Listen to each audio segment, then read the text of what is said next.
Hi there. So today I'm going to show you how to navigate your course in Blackboard. Basically, I'm going to show you how to access assignments right now.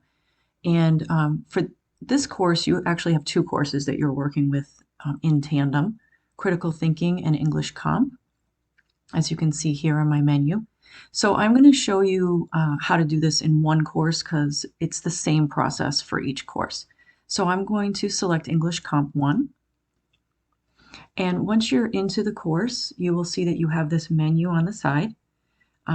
You have a welcome message, which basically gives you an overview of the course. And again, this is the same in critical thinking as it is in English 101.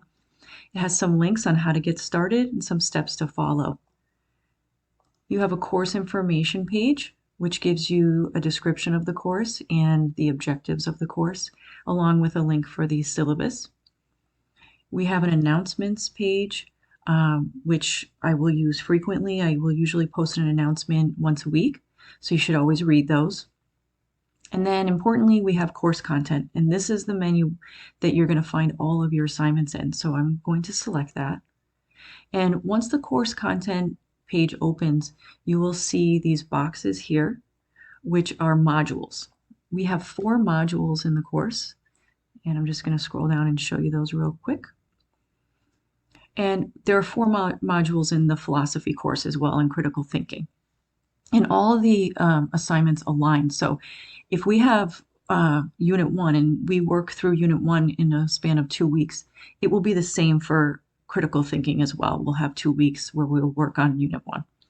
So in this particular case, Unit 1, we are working on from dates 9/8 through 9/20. Yet Unit 2, we're working on from 9/21 through 10/25. So some units will take a longer period of time than others to complete. So to get to these assignments for this section right here for Module 1, I'm just going to select the heading, and then you'll see that all of our assignments are broken up by week. Okay, you will have assignments set up week by week throughout the semester, so you will know what to do for every week of the term.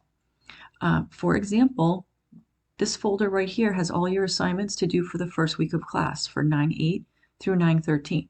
Now I can select this bar here, or I can select the heading over here in the table of contents. Either one will get you to the assignment list, which is also listed here in the table of contents.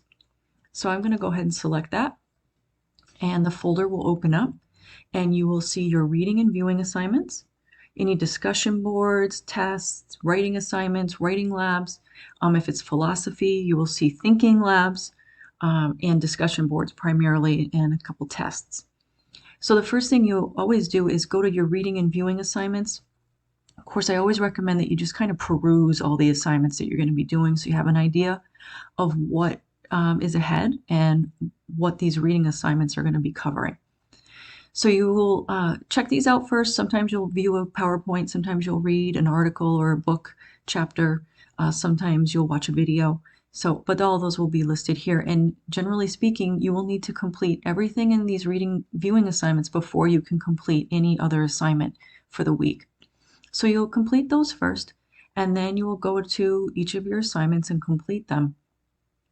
You can select any of these headings here, and it will take you right to that assignment so that you can complete it. For example, if I select discussion board 1, it'll take me right over to the discussion board, and I can select create thread, and I can complete that assignment and post it. I'm just going to select the back arrow here. Same thing with the test. I can select the test, and it'll take me right over, and when I'm ready to take that test, I can click begin, which is over here, and complete that assignment. That's essentially the way you're going to access all the assignments throughout the course. We also have in this menu bar over here some quick links to a calendar, the discussion board if you want to go there individually, the tests, any extra files and video tutorials such as this one, and then information about me. You can access your grades down here in student resources, and then there are also a couple of links that you can use if you need help with Blackboard or if you need some extra help with online learning in general. And that's it. You can always contact me with questions at my email.